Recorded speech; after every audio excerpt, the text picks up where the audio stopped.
Alô, irmãos e irmãs, em Cristo Jesus, Pai seja com todos nós, né? Nesse dia 2 de junho de 2021, graças a Deus, né? Por isso e por tudo mais, né? Que o Senhor tem feito nas nossas vidas. E amém, né? E vamos aí, né, irmãos?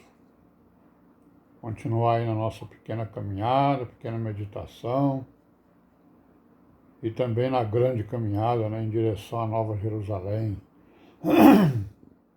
seguindo aí as pegadas, né, das virgens prudentes, né, caminho, as veredas direitas, né. Então vamos continuar aí, né, com a nossa pequena meditação. Estamos aqui no capítulo 9 de Hebreus, né. Ai, ai. É a garganta, é o olho, né? Graças a Deus, né?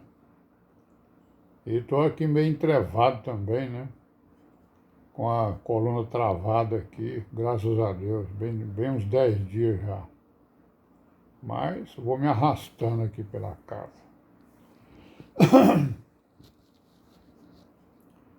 Então aqui no capítulo 9 de Hebreus, então nós vamos ver aqui, né, as descrições aí, comparações, né, entre os dois pactos, né, o pacto da lei de Moisés e o pacto da graça, né,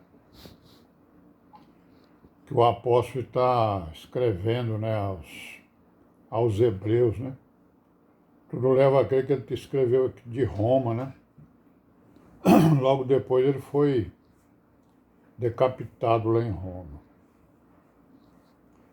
Então aqui no capítulo 9, o que ele vai continuar a dizer? Ele vai dizer, ora, 9:1, né? Hebreus. Ora, também o primeiro, né, tinha ordenanças de culto divino e um santuário terrestre, né? O primeiro pacto, né, de Moisés. Porque um tabernáculo estava preparado, o primeiro, em que havia o candeeiro e a mesa e os pães da proposição, ao que se chama o santuário. Mas depois do segundo véu, estava o tabernáculo que se chama o Santo dos Santos, que tinha o incensário de ouro e a arca do concerto, coberta de ouro todo em redor, em que estava um vaso de ouro que continha o maná, e a vara de Arão que tinha florescido, e as tábuas do concerto. E sobre a arca os querubins da glória que faziam sombra no propiciatório, das quais coisas não falaremos agora particularmente. Então no tabernáculo, no primeiro tabernáculo, né, que era aquele tabernáculo primeiro que foi feito, né, ainda lá no Monte Sinai, né, e que era transportável, né, não é isso? Então todas essas coisas aqui tinham no tabernáculo, todas essas coisas aqui. E cada coisa dessa aqui é a sombra, né, de alguma coisa que tem aonde? Lá na Nova Jerusalém, né?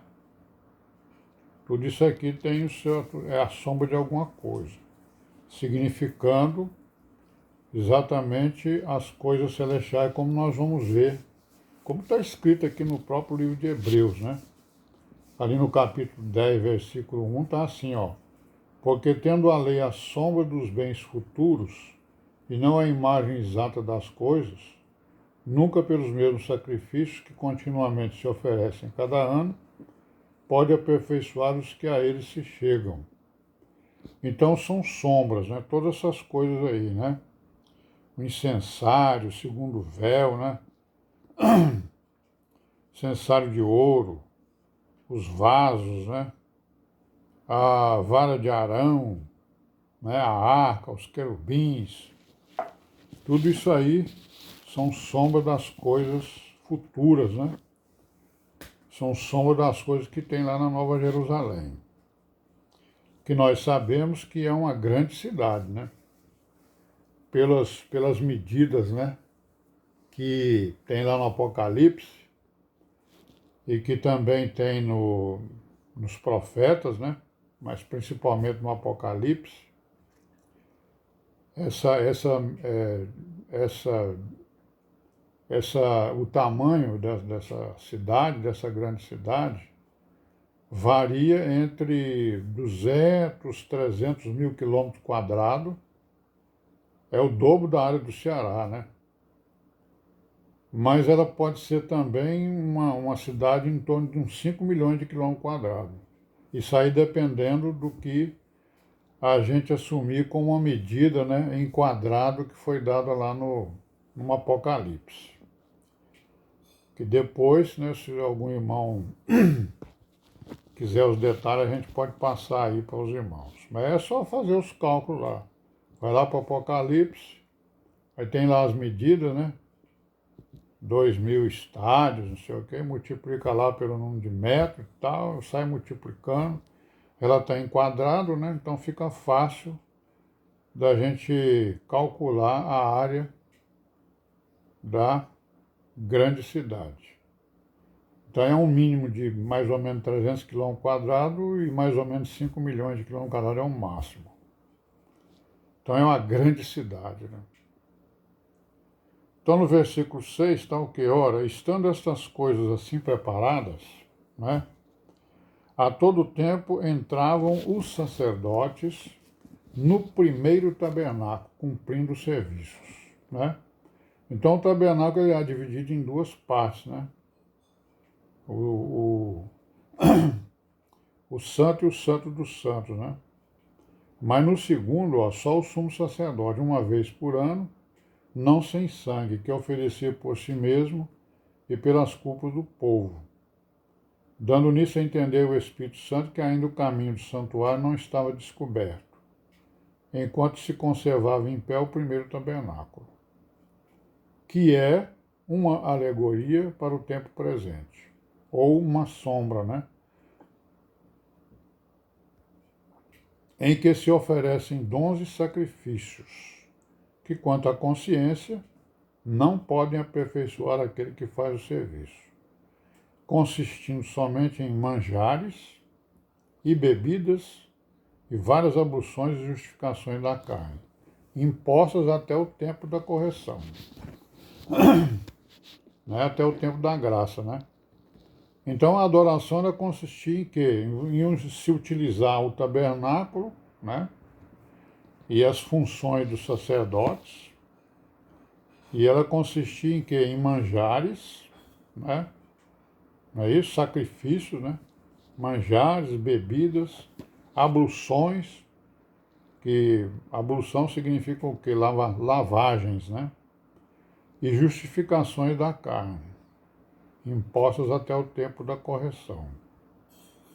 Então era isso que consistia exatamente a adoração, né, na lei, né? Mas vindo Cristo, sumo sacerdote dos bens futuros, por um maior e mais perfeito tabernáculo, não feito por mãos, isto é, não desta criação, né? Não é da criação carnal, mas da espiritual, nem por sangue de bodes e bezerros, mas por seu próprio sangue, entrou uma vez no santuário, havendo efetuado uma eterna redenção.